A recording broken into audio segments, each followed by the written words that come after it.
This episode of Nerdist News is sponsored by Borderlands 3. A $60,000 Pokemon card has gone missing in the mail. Detective Pikachu may have come and gone from the theaters this year, but it looks like there is already a new case for the Electric Sleuth, and this time it's not in Rhyme City, but in our world. It's no secret that Pokemon fans love their collectibles, and its card game is no different. First published in 1996, the Pokemon trading card game was the cornerstone to many a Poke collection with its rare cards, which is still driven by fans to this day who quite literally gotta catch 'em all. So it's no surprise that these collectibles aren't cheap. Cards can sell and ship for thousands of dollars online, which must make it incredibly stressful for the eager buyer who is patiently waiting on one as they check their mailbox daily until it arrives. In fact, just last year, one of the rarest Pokemon cards in existence was sold on eBay for a whopping $60,000. But there was one problem.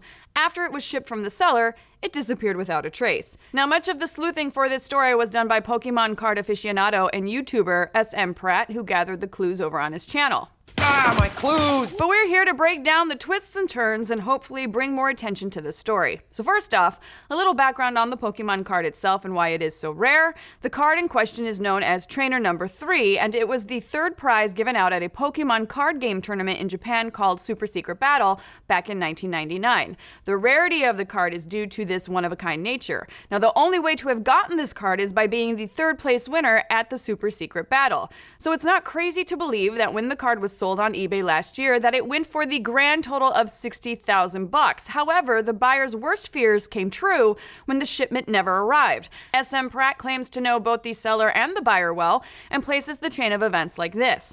The card was placed on eBay by seller Pokemon Place and was sold in August of 2018. Since the card was sold by someone in the United States to a buyer outside of the United States, the seller shipped the card via United States Postal Service to a shipping company that would get the card to its final destination, a common occurrence in overseas online sales, but almost a year later, it still hasn't arrived.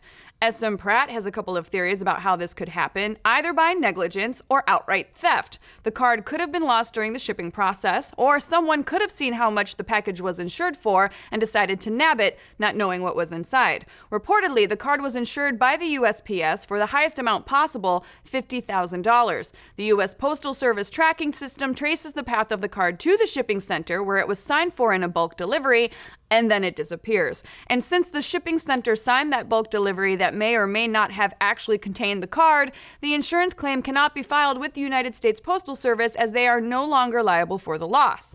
So what happens when or if this card pops up online for sale? Well, this Trainer Number 3 card itself has a lot of security features on it, including a unique hologram, as well as a protective case with a number of identifying characteristics. On top of that, the card is well known in the collector circles, so it can't be resold online without being pinged as the lost card and attracting attention to a possible thief. So if this indeed is a case of thievery instead of simply a package getting lost, this crime falls into the legal category known as a felony, or as we like to call it, a dick move. In all seriousness, if anyone has any information on the missing card or its whereabouts, there is a $1,000 reward being offered. And if you want to get more details on the story, please check out SM Pratt's original video where he really breaks down the minutia of this case in a way that would make Detective Pikachu proud. But what do you folks think? Are you upset you didn't hold on to your 3-ring binder full of Pokemon cards to resell them? What's the most expensive collectible in your collection? And honestly, how much would you pay for a single card? Let's discuss. Thanks again to Borderlands 3 for sponsoring today's episode. The original Shooter Looter is back and bigger than ever. With 4 all-new Vault Hunters and over 1 billion guns, it's time to lock, load, and loot. Pre-order Borderlands 3 now so that you can play it when it drops on Xbox One, PS4, or PC on September 13th. Let's make some mayhem!